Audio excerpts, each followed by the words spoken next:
Morning students, welcome back. आज हम करने वाले हैं +1 अकाउंटेंसी का second chapter, that is a basic terms. Student, ये बेसिक टर्म बड़ी इंपॉर्टेंट है। देखिए, आपने जो 10th तक स्टडी की है उसमें अकाउंटेंसी का कोई रोल नहीं था, बट अब आप अकाउंटेंसी पढ़ रहे हो, कुछ नए नए वर्ड्स आते हैं like assets, capital, drawing, debtors, creditors. तो ये सब न्यू वर्ड्स आपके लिए, और ये वर्ड्स बार बार अकाउंटेंसी में यूज भी होते रहेंगे। तो आपको एक्चुअली इनका मीनिंग पता होना चाहिए कि एक्चुअल में एसेट्स होती क्या है, लायबिलिटीज क्या है, डेटर क्या है, ये सब चीज़ें। तो आज हम यही डिस्कस करेंगे ताकि आगे जब फर्दर हम कोई भी हम चैप्टर करते हैं तो हमें उनका पता हो कि ये वर्ड्स का एक्चुअल मीनिंग क्या है। ओके, स्टार्ट करते हैं। आप एक रफ नोटबुक ले सकते हो, और साथ में स्टूडेंट जो इनके नोट्स हैं वो डिस्क्रिप्शन में होंगे, आप वहां से भी आप देख सकते हो। ओके, तो स्टार्ट करते हैं। फर्स्ट वर्ड है कैपिटल। कैपिटल क्या होता है? आई थिंक 10th तक हमने नहीं पढ़ा ये वर्ड, हमने घर पर सुना होगा ये वर्ड, लेकिन एक्चुअल में बुक्स वगैरह में कम पढ़ा हुआ है, या फिर थोड़ा एसएसटी में, इकोनॉमिक्स में पढ़ा होगा कैपिटल। कैपिटल का मेन मीनिंग क्या है अकाउंटेंसी की लैंग्वेज में? Amount invested by the owner in the business, that is the capital. Owner जो पैसा बिजनेस में इन्वेस्ट करता है, that is the capital. With the help of this amount, he purchased goods, he purchased furniture, he incurred expenses, etc. बस दो ही बातें लिखनी है इसमें। क्या लिखना है? ऑनर जो पैसा बिजनेस में इन्वेस्ट करता है, आप ऑनर हो, आप बिजनेस में, देखो आपने बिजनेस जब स्टार्ट करना है तो कुछ पैसा इंट्रोड्यूस करोगे ना, जो पैसा आप लगाओगे that is your capital.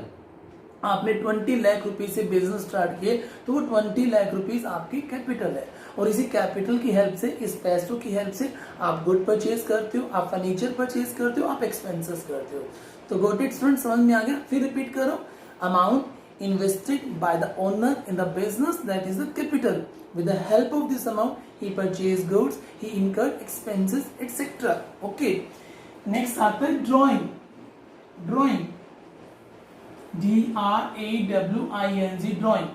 Amount withdraw by the owner for his private use. Owner अपने प्राइवेट यूज के लिए, अपने पर्सनल यूज के लिए जो पैसा बिजनेस से विड्रॉ कर रहा है, दैट इज द ड्रॉइंग। ये वर्ड बार बार यूज होगा, और ड्रॉइंग वर्ड बिल्कुल नए आप लोगों के लिए। विड्रॉल भी बोलते हैं इसको शॉर्टकट में, विड्रॉल।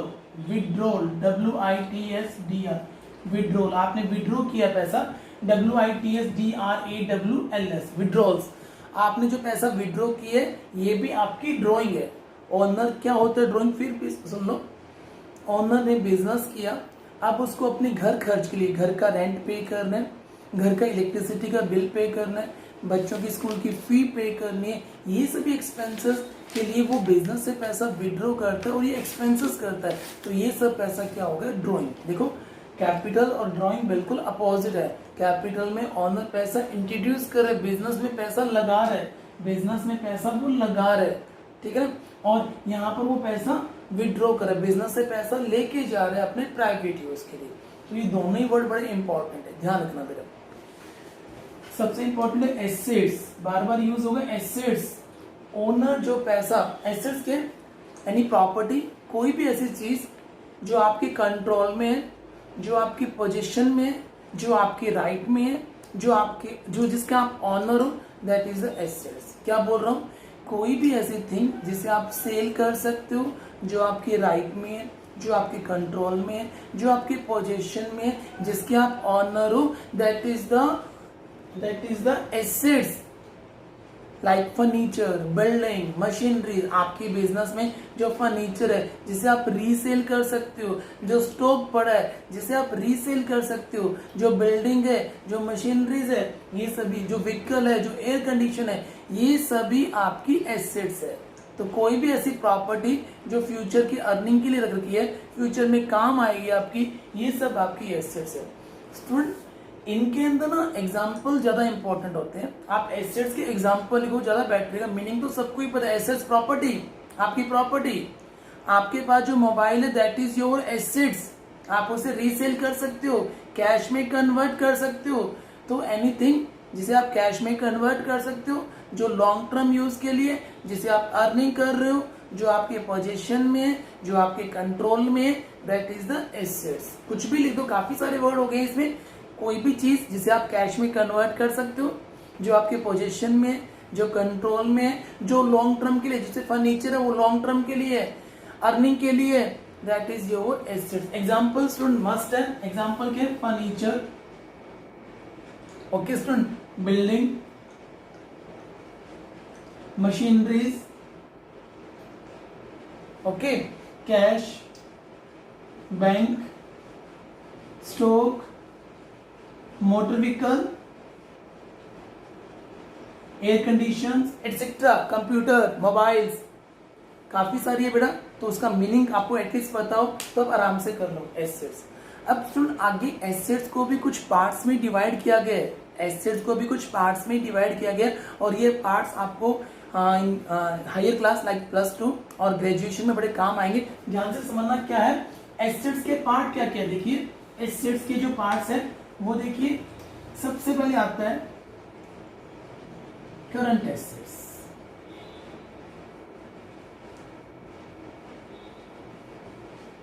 ऐसी एसेट जिसे ऑनर मैनेजमेंट कैश में कन्वर्ट करना चाहता है विद इन 1 ईयर में, जल्द से जल्द कैश में कन्वर्ट करना चाहता है, लॉन्ग टर्म यूज के लिए नहीं है।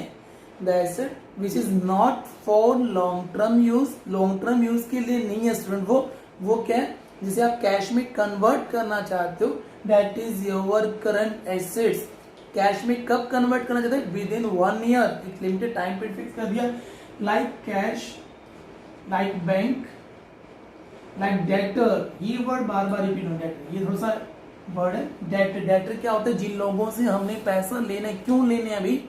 हमने उनको उधार में सामान सेल किया हुआ है, क्रेडिट सेल किए हुए, इसे क्रेडिट डेटर और BR बिल का पैसा लेना है, ये BR वर्ड आगे आएगा बेटा, और इनको कंबाइनली हम ट्रेड रिसीवेबल बोलते हैं, ट्रेड रिसीवेबल, याद रखना स्टूडेंट, ट्रेड रिसीवेबल। हमने ट्रेड बिजनेस के रिगार्डिंग पैसा लेना है, क्यों लेना है? हमने उनको उधार में सामान सेल करके, तो ये सभी आपकी करंट एसेट है।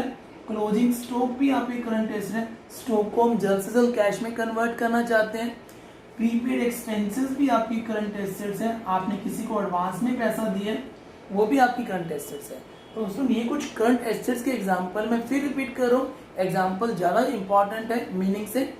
पहले मीनिंग सुन लीजिए, कोई भी ऐसी चीज जिसे ऑनर कैश में कन्वर्ट करना चाहते हैं, कैश में कन्वर्ट करना चाहते हैं, जो लॉन्ग टर्म यूज के लिए नहीं है, that is your current assets, cash, bank, stock, debtor, ये सभी। अच्छा, आपको मीनिंग पता होना चाहिए, कैश क्या होता है? पैसा, बैंक आपका जो बैंक में बैलेंस है, डेटर मैंने ऑलरेडी क्लियर कर दिया आपको, क्लोजिंग स्टॉक जो आपके पास स्टॉक पड़ा है सेल पर्पज के लिए, दैट इज स्टॉक, ओके।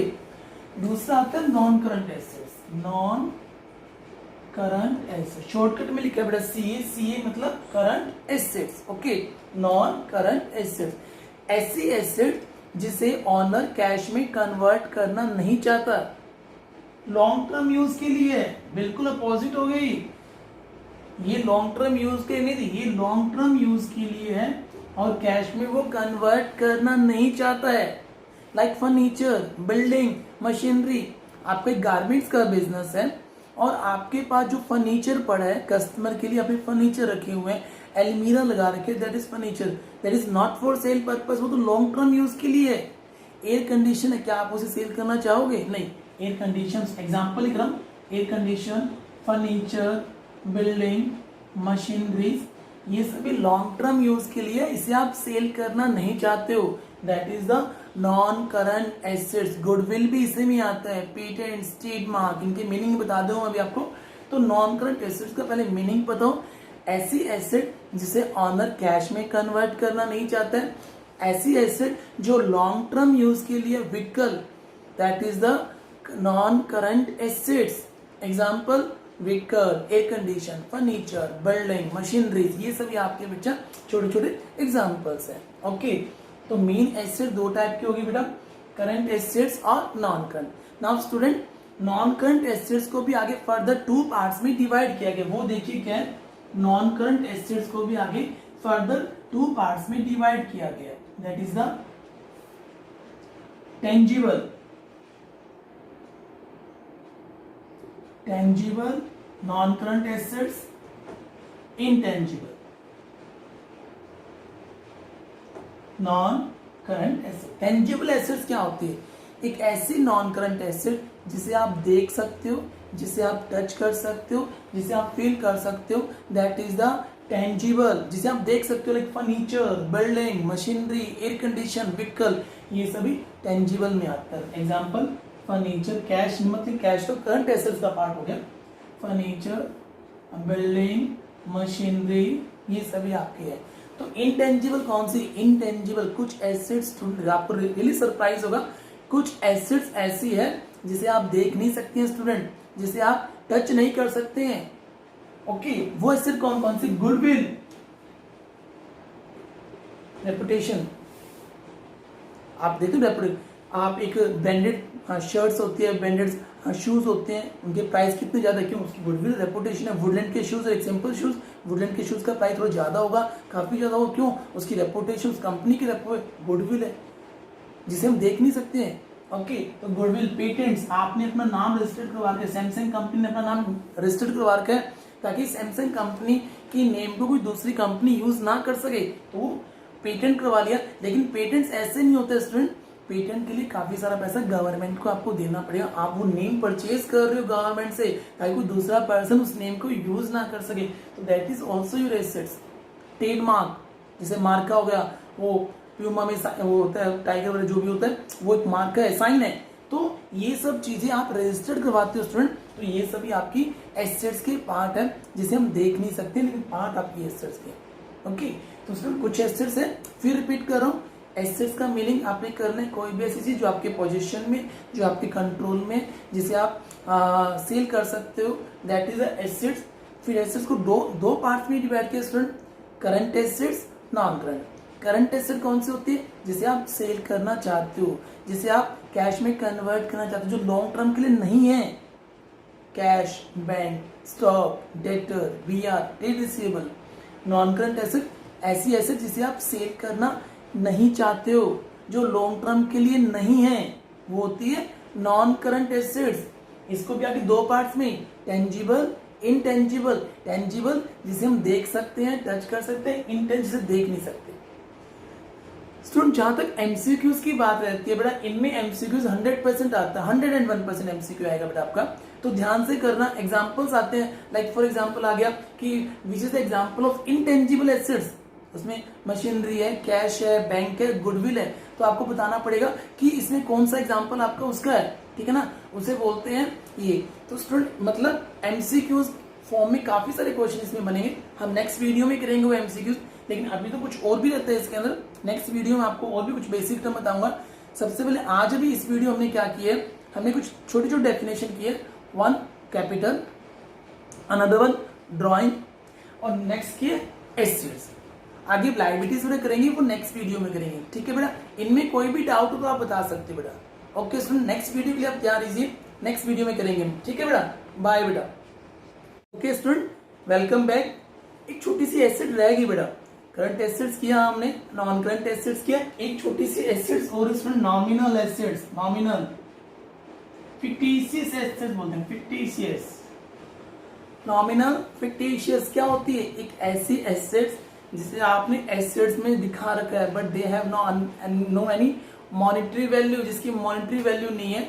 ये कुछ एक्सपेंसेस होते हैं स्टूडेंट जिनको आपने एक्चुअल में राइट ऑफ नहीं किया है, वो होते हैं like for example advertisement expenses, advertisement पूरा कर लो, एडवर्टीजमेंट एक्सपेंसेस, प्रीलिमिनरी एक्सपेंसेस, कुछ वर्ड्स आगे के हैं लेकिन आपको थोड़ा ध्यान रखना है इसका, ओनली एग्जांपल्स कर लो आप, और मीनिंग फिर रिपीट कर रहा हूँ, क्या कर रहा हूँ, एक ऐसी एसेट जिसकी नॉमिनल, जिसकी एक्चुअल में मॉनेटरी वैल्यू नहीं है लेकिन आपने एसेट्स में दिखा रखा है। क्यों दिखा रखा है?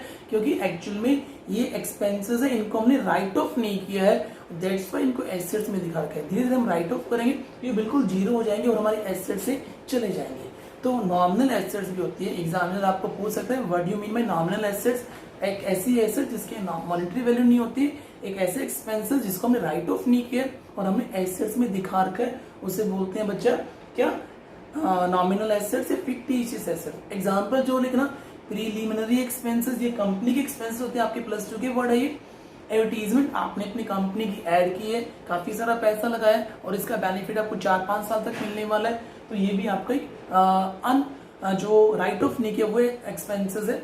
तो ये सभी आपके एसेट्स में रहते हैं लेकिन मॉनेटरी वैल्यू नहीं होती है इनकी। ओके, अब आता है लाइबिलिटीज। लाइबिलिटीज में क्या क्या देखिए, वो देखिए अमाउंट पेबल टू आउटसाइड, हमने जो payable the amount payable by the business, liabilities का मीनिंग बता रहा हूँ student, amount payable by the business that is called liabilities. Repeat कर रहा हूँ, amount payable by the business that is the liabilities.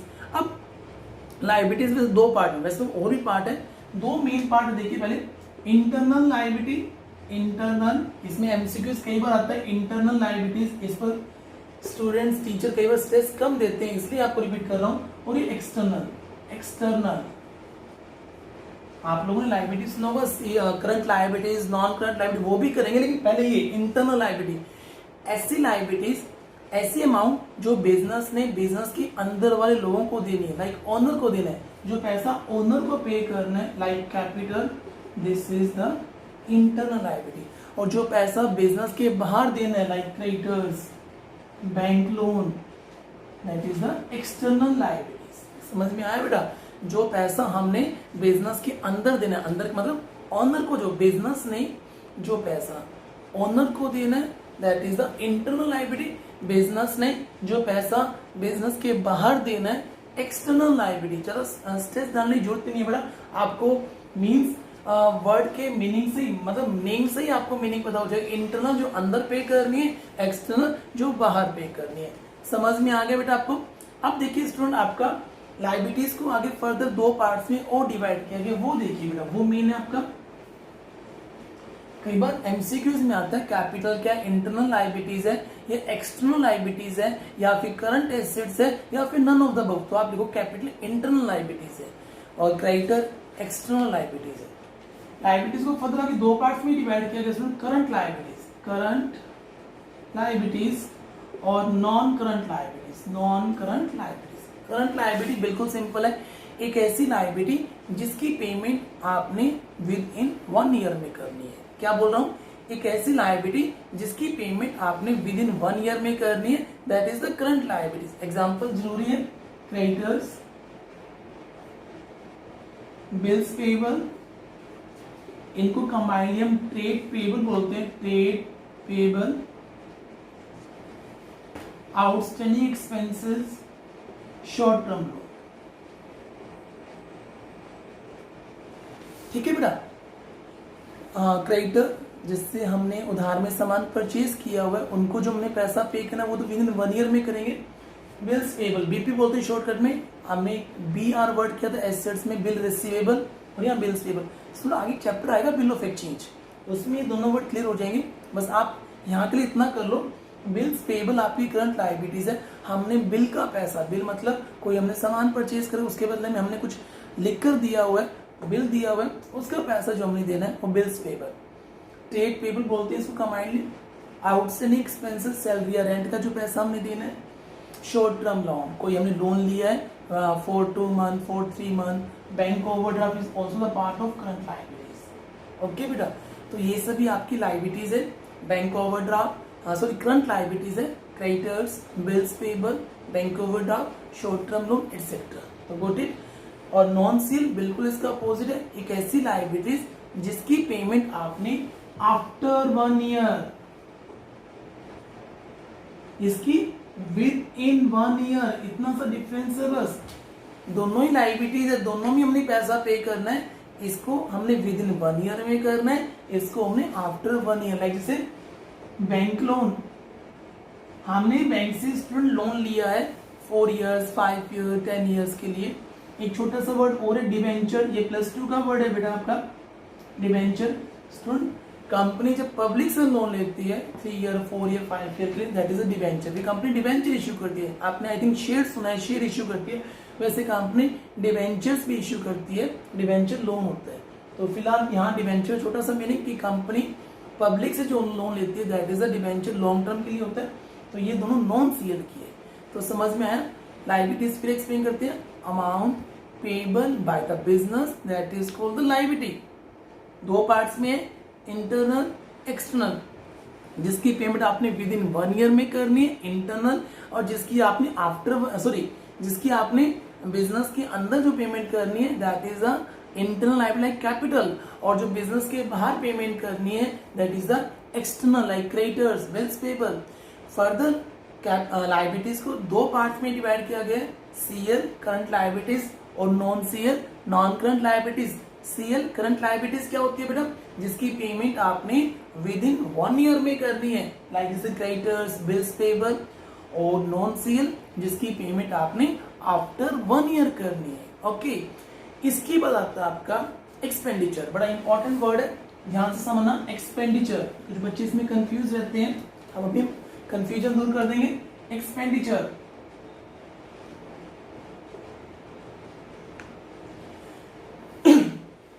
any disbursement of cash is called expenditure, any decrease in cash is called expenditure। Cash का कम होना आपसे, आपकी pocket से, मतलब business की पॉकेट से, बिजनेस के कैश बुक से पैसा जा रहा है, that is called the expenditure. Okay, मतलब आपकी पॉकेट से पैसा जा रहा है। एक्सपेंडिचर दो टाइप का होता है बेटा, रिवेन्यू, कैपिटल। जो एक्सपेंसेस आप डे टू डे के करते हो, जो एक्सपेंसेस आप डे टू डे के करते हो दैट इज कॉल्ड रिवेन्यू। कुछ बातें लिख रहा हूं डे टू डे के, जिसका बेनिफिट आपको उसी टाइम, मतलब विद इन 1 ईयर में बेनिफिट मिलने वाला है, विद इन 1 ईयर में। इन एक्सपेंसेस को हम ट्रेडिंग में या प्रॉफिट एंड लॉस में शो करते हैं। This expenditure does not increase assets value, हमारी एसेट्स की वैल्यू नहीं बढ़ाते हैं, that is called the revenue expenditure. समझ में नहीं आया? एग्जांपल देखिए बेटा, मैं आपको बताऊं, सैलरी पे कर रहे हो आप, रेंट पे कर रहे हो, इंटरेस्ट पे कर रहे हो, डे टू डे खर्चे ना, चाय का बिल, ये डे टू डे के, दैट इज द रिवेन्यू। ये इनका बेनिफिट, आप सैलरी, एक वर्कर ने आपसे, आपके पास काम किया, एम्प्लॉय ने काम किया आपको, आप उसी मंथ में, नेक्स्ट मंथ में आफ्टर 2 मंथ सैलरी दोगे, ये विद इन 1 ईयर का बेनिफिट मिलता है। और इन सभी एक्सपेंसेस को हम ट्रेडिंग में या प्रॉफिट लॉस में, ये वर्ड नया आपके लिए, ये आगे चैप्टर में आएगा, ट्रेडिंग प्रॉफिट लॉस मतलब फाइनेंशियल स्टेटमेंट में। तो ये सभी एक्सपेंसेस हम ट्रेडिंग या प्रॉफिट एंड लॉस में शो करते हैं, और इन एक्सपेंडिचर से हमारी एसेट्स की वैल्यू नहीं बढ़ती है, ये डे टू डे की है, दैट इज द रिवेन्यू। दूसरा आता है बेटा कैपिटल एक्सपेंडिचर, ऐसे एक्सपेंडिचर जो डे टू डे के नहीं है, जिससे हमारी एसेट्स की वैल्यू बढ़ती है, इनको हम बैलेंस शीट में शो करते हैं। Increase assets, long term benefit, long term benefit देते हैं हमें, और not day to day, not day to day. समझ में आया? कैपिटल एक्सपेंडिचर स्टूडेंट वो एक्सपेंडिचर है जो डे टू डे के नहीं है, जिससे आपकी एसेट्स की वैल्यू बढ़ रही है, फिक्स एसेट्स की वैल्यू बढ़ रही है। इन एक्सपेंडिचर को हम बैलेंस शीट में शो करते हैं, लॉन्ग टर्म बेनिफिट देने वाले हैं, that is called the capital expenditure. Example देता हूं बेटा, आपको समझ में आ जाएगा। यहाँ का क्या था, सैलरी पे करना, रेंट पे करना, इंटरेस्ट पे करना, और यहाँ क्या है, फर्नीचर परचेज कर रहे हो आप, बिल्डिंग परचेज कर रहे हो, फर्नीचर परचेज में पैसा जाएगा आपकी पॉकेट से। आपने 10,000 का स्टूडेंट फर्नीचर परचेज किया, कैपिटल एक्सपेंडिचर। आपने 10,000 का बेटा मतलब सैलरी पे की, रिवेन्यू एक्सपेंडिचर है। जो फर्नीचर परचेज किए वो डे टू डे का नहीं है, बार बार फर्नीचर परचेज करने वाले नहीं हो। ये फर्नीचर का बेनिफिट आपको लॉन्ग टाइम तक मिलने वाला है, इसे हम बैलेंस शीट में एसेट्स में शो करते हैं, और इससे आपकी एसेट्स की वैल्यू बढ़ती है। अच्छा, एक बात और है, फर्नीचर परचेज किए कैपिटल है, और फर्नीचर को परचेज करने में यदि आप कोई पैसा खर्च करते हो, लाइक जैसे कैरिज पे करते हो, रेंट पे कैरिज पे करते हो, वो भी इसी का पार्ट है। आपने बिल्डिंग की रिपेयर करवाई है, रिवेन्यू एक्सपेंडिचर है, लेकिन बिल्डिंग पर एक रूम बना दिया, बड़ी रिपेयर करवाई, जैसे बिल्डिंग की वैल्यू बढ़ गई, कैपिटल एक्सपेंडिचर है। आपकी स्कूटी का एग्जांपल देता हूँ, बाइक का एग्जांपल देता हूँ। आपने बाइक की अपने मंथली या 2 मंथ बाद जो सर्विस करवाते हो, 200-500 रुपए लगते हैं आपके, वो आपका रिवेन्यू है, वो डे टू डे का है। लेकिन आपने स्कूटी की सर्विस प्रॉपर करवाई है, टायर चेंज करवा लिया है, इंजन चेंज करवा लिया है, 5-7 हजार रुपए लगा दिए, तो ये कैपिटल है, क्योंकि उससे आपकी बाइक या स्कूटी की वैल्यू बढ़ जाएगी, तो ये आपका कैपिटल एक्सपेंडिचर हो गया। तो ध्यान रखना स्टूडेंट, 2 मीन है, रिवेन्यू और कैपिटल। एक और आता है बीच में इसके, deferred, deferred revenue expenditure, DEFERRED, deferred revenue expenditure. कुछ एक्सपेंसेस ऐसे होते हैं जो ना होते तो रेवेन्यू नेचर के हैं, बट इनका बेनिफिट इनका तो बेनिफिट एक साल मिलता ना, नहीं, डेफर्ड का बेनिफिट हमें 2 साल 3 साल तक मिलता है, 3 साल 4 साल तक मिलता है, that is called the deferred. देखिए इनका बेनिफिट 1 साल तक, इनका बेनिफिट 5 साल 7 साल 10 साल तक मिलता है, और इनका बेनिफिट 1 से 3 साल तक। लाइक एडवर्टीजमेंट एक्सपेंसेस आपने आज ऐड करवाई है, उसका बेनिफिट आपको 3 साल 4 साल तक मिलेगा। ऐसा कैसे? देखिए छोटा सा एग्जांपल है, ये कई बार बच्चों को समझ में नहीं आता, मैं आपको एग्जांपल से बताता हूँ। आज एक कंपनी ने टीवी में ऐड की वॉशिंग मशीन की, आपने ऐड देखी, आपको वॉशिंग मशीन देखी आपने, आपको रियली वो वॉशिंग मशीन काफ़ी अच्छी लगी, आपका लेने का मन है, टीवी वाला कंपनी ने पैसा खर्च कर दिया उस पर ऐड पर, आपका लेने का मन है, लेकिन ऑलरेडी आपके पास वॉशिंग मशीन है अभी, लेकिन अभी आप परचेज नहीं करोगे, ऑलरेडी आपके पास है। लेकिन लेट्स सपोज करो 1 साल बाद 2 साल बाद आपकी वॉशिंग मशीन जब खराब हो जाएगी, तब आप इसी वॉशिंग मशीन को लोगे जिसकी आपने ऐड देखी है, तो कंपनी को बेनिफिट मिल गया ना 2 साल बाद ही, तो 2 साल बाद भी।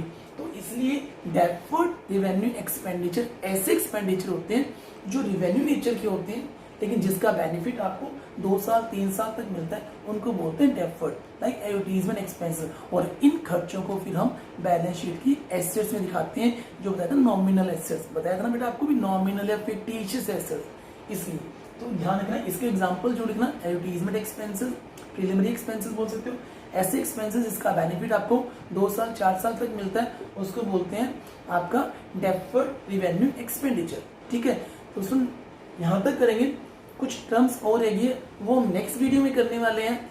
इनमें कोई भी डाउट हो तो बेटा आप किसी भी टाइम पूछ सकते हो, आप कमेंट कर सकते हो। थैंक यू बेटा। Okay student, welcome back. Main term तो स्टूडेंट हमने बेसिक टर्म की कर ली, लाइक जैसे assets, liabilities, capital, drawing, expenditure. Assets liabilities सबसे ज्यादा इंपॉर्टेंट है, ये मतलब आगे फर्दर बड़ी बड़ी क्लासेस में भी आगे आते रहेंगे। कैपिटल आपको वैसे लर्न हो ही जाएगा, ड्राइंग लर्न हो जाएगा, बट जो एसेट्स है, लायबिलिटीज है, उनके कुछ मतलब पार्ट्स है जो आगे आपको रेशियो फाइंड आउट करने में इन हायर क्लासेस में बड़ी हेल्प करेंगे। तो प्लीज उनको आप थोड़ा ध्यान रखना, मतलब उनको भूलने की कोशिश नहीं करनी। ये नहीं कि हमने एक बार लर्न कर लिया काम खत्म, हमें उसको एसेट्स को लायबिलिटीज को माइंड में रखना ही रखना है। कुछ और छोटे छोटे वर्ड्स है, मेन तो इतना ही जो मैंने करवा दिया, लेकिन कुछ और वर्ड्स देख लेते हैं। एक रिसिप्ट होता है, to receive money, that is a receipt, पैसा आ रहा है, रिसिप्ट होता है। अब रिसिप्ट को भी स्टूडेंट आगे 2 पार्ट्स में डिवाइड किया गया, कैपिटल रिसिप्ट और रिवेन्यू रिसिप्ट। रिवेन्यू रिसिप्ट क्या होती है? जो पैसा रेगुलर आ रहा है, रेगुलर जो पैसा रिसीव होता है, that is called the revenue receipt. और कैपिटल रिसिप्ट जो पैसा कभी कभी होता है, इरेगुलर होता है, रेगुलर नहीं होता है, डे टू डे नहीं होता है, that is called the irregular. Example देता हूं बेटा मैं आपको, जैसे रिवेन्यू रिसिप्ट की बात करें, जो गुड्स सेल करते हैं, गुड्स तो हम रेगुलर सेल करेंगे, आजकल लगातार हम बार बार गुड्स सेल करते रहते हैं, that is the revenue receipt. और आपने कोई फर्नीचर सेल किए है, मशीनरी सेल की है, बिल्डिंग सेल की है, that is your capital receipt. क्योंकि ये पैसा तो आपको, आप ये चीज तो कभी कभी सेल करने वाले हो, जब फर्नीचर खराब हो जाएगा, मशीनरी बेकार हो जाएगी, तभी आप इनको सेल करोगे। तो साल में कभी 1 बार 2 बार, या शायद 1 बार भी नहीं, 2 साल में 1 बार आप इनको सेल करते हो, इनसे जो पैसा आता है वो कैपिटल रिसिप्ट है। तो 2 वर्ड छोटे छोटे याद रखना, रिसिप्ट का मतलब पैसों का रिसीव होना, दैट इज अ रिसिप्ट, किसी भी टाइप से पैसे का आना रिसिप्ट, पैसा जाना एक्सपेंडिचर, और पैसा आना रिसिप्ट हो गया। अब आगे रिसिप्ट को भी 2 पार्ट्स में डिवाइड, कौन कौन सा? कैपिटल और रिवेन्यू। कैपिटल जो इरेगुलर पैसा रिसीव हो रहा है, कभी कभी जो पैसा रिसीव होता है, like sale of furniture, sale of building, that is a capital receipt. और रिवेन्यू रिसिप्ट क्या हो गया? जो पैसा आपको रेगुलर मिलने वाला है, that is called your revenue receipt. Okay student, इसके बाद कुछ और वर्ड्स आपके आते हैं, देखिए स्टॉक।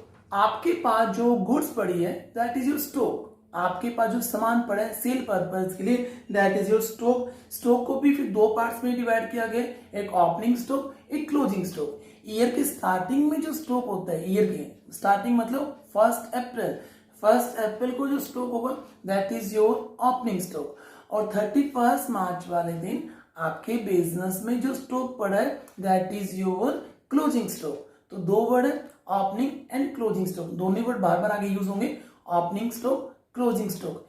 ईयर के स्टार्टिंग में 1 अप्रैल वाले दिन जो स्टॉक पड़ा है वो स्टॉक आपका ओपनिंग माना जाता है। 1 अप्रैल 2020 को जो स्टॉक पड़ा है ओपनिंग स्टॉक माना जाएगा, और 31 मार्च 21 को जो आपकी शॉप में स्टॉक पड़ा है that is your closing stock. Okay, एक बात और है बेटा इसके अंदर, ये क्लोजिंग स्टॉक नेक्स्ट का ओपनिंग बन जाता है। जब 1 अप्रैल 21 आएगा बच्चा, यही क्लोजिंग स्टॉक आगे जाकर ओपनिंग बन जाता है। याद रखना छोटी सी बात को, क्लोजिंग स्टॉक नेक्स्ट ईयर का ओपनिंग बन, मतलब क्लोजिंग स्टॉक और नेक्स्ट ईयर का ओपनिंग स्टॉक सेम रहेगा ऑलवेज।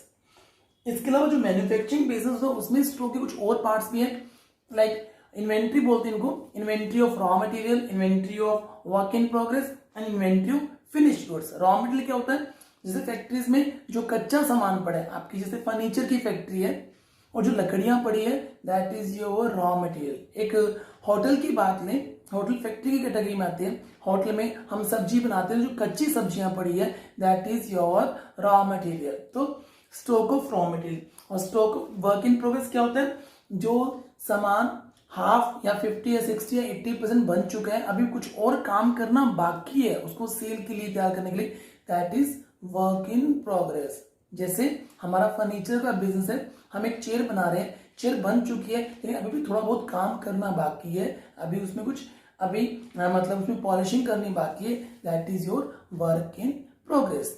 और दूसरा होता है लास्ट है फिनिश गुड्स, एक ऐसा स्टॉक जो सेल के लिए तैयार है, जिस पर सारा काम हो चुका है, उसे बोलते हैं फिनिश गुड्स। तो 3 टाइप के स्टॉक मैन्युफैक्चरिंग में हो गया, किसका, रॉ मटेरियल का स्टॉक जो स्टार्टिंग में पड़ा आपके पास में कच्चा सामान पड़ा है, और उसके बाद में वर्क इन प्रोग्रेस जो कुछ बन चुका है कुछ नहीं, पार्शली बना है पार्शली नहीं बना, और एक फिनिश गुड जो बनकर बिल्कुल तैयार है। अच्छा, एक छोटी सी बात हो रहा है आपके एमसीक्यूज में आती है, क्लोजिंग स्टॉक की जो वैल्यूएशन है किस प्राइस पर की जाती है। क्लोजिंग स्टॉक की जो वैल्यूएशन है आपके पास, जो 31 मार्च वाले दिन जो स्टॉक पड़ा है, जो सामान पड़ा है बेचने के लिए, अभी बिका नहीं है, पड़ा है, उसकी वैल्यूएशन किस पर करें, कॉस्ट प्राइस पर या मार्केट प्राइस। कॉस्ट प्राइस क्या होती है, मार्केट प्राइस वो बताया था। आपने आपका गारमेंट्स का बिजनेस एग्जांपल लेते हैं, आपने शर्ट्स परचेज कर रखी है और 31 मार्च वाले दिन आपकी शॉप में 100 शर्ट पड़ी है, और उसकी जो कॉस्टिंग है आपने वो दिल्ली से या लुधियाना से या बॉम्बे से परचेज की थी, और वो शर्ट आपकी 5 लाख की है, 5 लाख की शर्ट्स है कॉस्ट प्राइस। ओके, 100 शर्ट पड़ी है या 1000 शर्ट पड़ी है, लेट्स सपोज कर लूं, ज्यादा प्राइस हो गया, 1000 शर्ट पड़ी है, और उसकी जो कॉस्टिंग है वो आपने दिल्ली से या लुधियाना से कहीं से भी 5 लाख में परचेज की थी। बट आज उसकी जो मार्केट वैल्यू, ये तो कॉस्ट प्राइस हो गया बच्चे, कॉस्ट, यदि आज उसको हम सेल करते हैं तो आराम से 6 लाख में बिक जाएगी। कॉस्ट प्राइस ये हो गया और मार्केट प्राइस ये हो गया, हम कौन सा लें, ये वाला ये वाला। अब एक छोटी सी बात याद रखना, क्लोजिंग स्टॉक की जो वैल्यूएशन है हमेशा कॉस्ट प्राइस और market price which ever is less, which ever is less. याद रखना बेटा, एमसीक्यूज में 100% आने के चांसेस है। ऐसा नहीं कि कॉस्ट प्राइस लेंगे, ऐसा नहीं है कि मार्केट प्राइस लेंगे, दोनों में जो कम है, आज यहाँ कॉस्ट प्राइस कम है हम 5 लाख लेंगे, और by chance market value 4 lakh है हम 4 लाख लेंगे। ऐसा क्यों, नेक्स्ट चैप्टर में आएगा बेटा कंजर्वेटिज्म में, जिसमें प्रिंसिपल है कंजर्वेटिज्म, प्रूडेंस कॉन्सेप्ट है, जिसमें हम सेफ लेके चलते हैं, हम अपने बिजनेस की सेफ साइड को लेके चलते हैं। तो याद रखना बेटा, क्लोजिंग स्टॉक की जो वैल्यूएशन है वो कॉस्ट प्राइस और market price which ever less उस पर की जाती है। और किस प्रिंसिपल से, प्रिंसिपल ऑफ प्रूडेंस।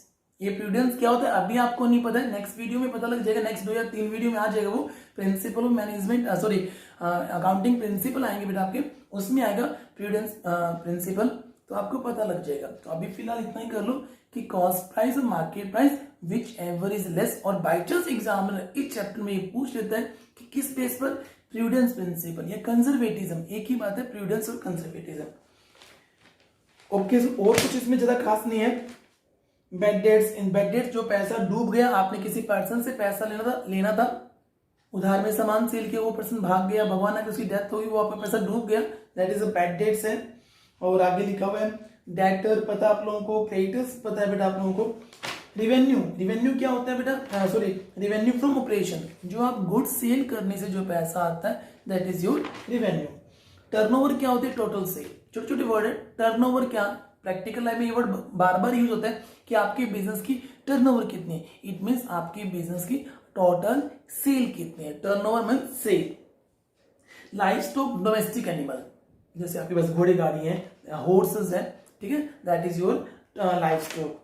और कोई ऐसा कोई वर्ड है नहीं, बाकी सिंपल सिंपल वर्ड है आपके। ट्रेड डिस्काउंट है, आगे जर्नल में आएगा।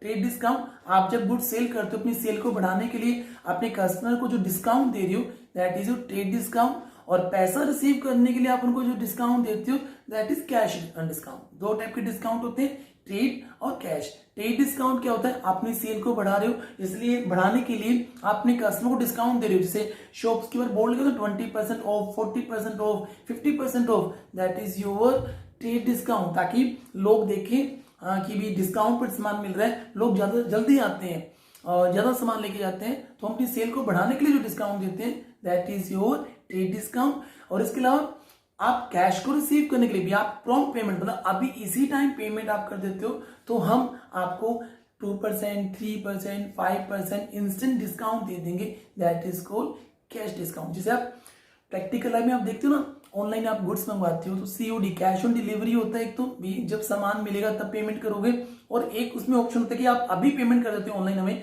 तो आपको ये सामान थोड़ा सस्ता पड़ेगा। तो वही चीज यहाँ पर है, प्रॉम्प्ट पेमेंट में cash discount.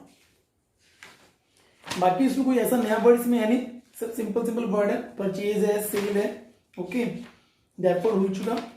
Business transaction given है, कोई भी ऐसी इकोनॉमिक एक्टिविटी जिससे आपकी बिजनेस की फाइनेंशियल पोजीशन चेंज होती है that is called business transaction. जैसे आपने गुड परचेज की, आपके गुड्स बढ़ गए हैं, पैसा गया, आपने किसी को पेमेंट की है, पैसा डिक्रीज हो गया, फर्नीचर परचेज किया, फर्नीचर आ गया, तो ऐसी कोई भी ट्रांजैक्शन जिससे आपके बिजनेस की फाइनेंशियल पोजीशन थोड़ी चेंज होती है that is your business transaction. ये मॉनेटरी टर्म्स में होती है। ओके स्टूडेंट, तो मेन आपका सेकेंड चैप्टर इतना ही है। इसकी जो नोट्स है वो डिस्क्रिप्शन में आपको मिल जाएंगे, आप नोट्स पढ़िए। मैंने सभी के जो मैंने वर्ड आपको नहीं बताए उनके भी नोट्स उसमें बने हुए हैं। और फिर भी आपको कोई डाउट हो आप कमेंट बॉक्स में लिखिए, आपकी डाउट का सोल्यूशन 100% होगा। और कोशिश कीजिए सब्सक्राइब करने की, आपका एक सब्सक्राइब हमें मोटिवेट करता है, इतनी सी बात है। ओके, तो प्लीज आप सेकेंड चैप्टर कीजिए इसको अच्छे से, ठीक है ना। और उसके बाद में आपका नेक्स्ट चैप्टर हम लेके आएंगे नेक्स्ट वीडियो के अंदर, और उससे पहले एक MCQ की वीडियो भी रहेगी बेटा, सेकंड चैप्टर की MCQ वीडियो भी आपकी रहेगी। ओके स्टूडेंट, बाय बेटा।